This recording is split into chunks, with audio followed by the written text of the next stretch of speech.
এই আদালতকে কথা বলার আগে এটা একটা প্রহসনমূলক বিচার। এটা কেন প্রহসনমূলক বিচার আমি মনে করি, সেটা নিয়ে কথা কথা বলার আগেই আমি শুরুতে কিছু কথা বলতে চাই।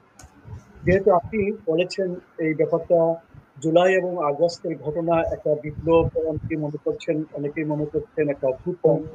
আমি আসলে এটাকে বিপ্লব কখনোই মনে করি না, এটা কখনোই দ্বিতীয় স্বাধীনতা নয়, এটা একটা প্রতারণা। এই প্রতারণা হচ্ছে সাধারণ মানুষের সাথে প্রতারণা। কিছু সংখ্যক লোক মানুষকে ভুল বুঝিয়ে এবং নাটক সাজিয়ে উত্তেজিত করে সাধারণ মানুষের সাথে উম, আমাদের আওয়ামী লীগ সরকারের সাথে একটা বিরোধ বাঁধিয়ে দেয়, একটা সংঘাতময় পরিস্থিতি তৈরি করে পুলিশের সাথে ছাত্র জনতা। এতে অনেক লোক মারা যান।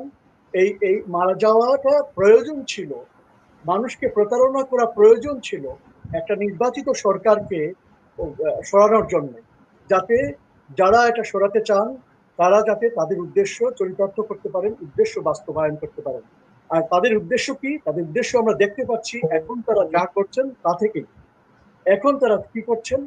এখন তারা তারা যখন 5ই অগাস্ট এবং এরপরে ক্ষমতায় আসলেন এবং এর আগে থেকেই অসংখ্য মানুষের মৃত্যুর আয়োজন করেছেন, যার কারণে আওয়ামী লীগের অসংখ্য কর্মী, সনাতন ধর্মাবলম্বীরা যারা আওয়ামী লীগকে সমর্থন করেছিলেন, এদের অনেকেই মারা গিয়েছেন, অনেকের ঘর বাড়ি জ্বালিয়ে দেওয়া হয়েছে।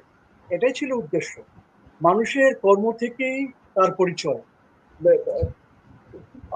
এখন যা ওনারা করছেন এটাই পরিচয় দেয়, এটাই প্রমাণ করে দেয় ওনারা কি চেয়েছিলেন, ওনাদের এই অভ্যুত্থানের কি উদ্দেশ্য ছিল।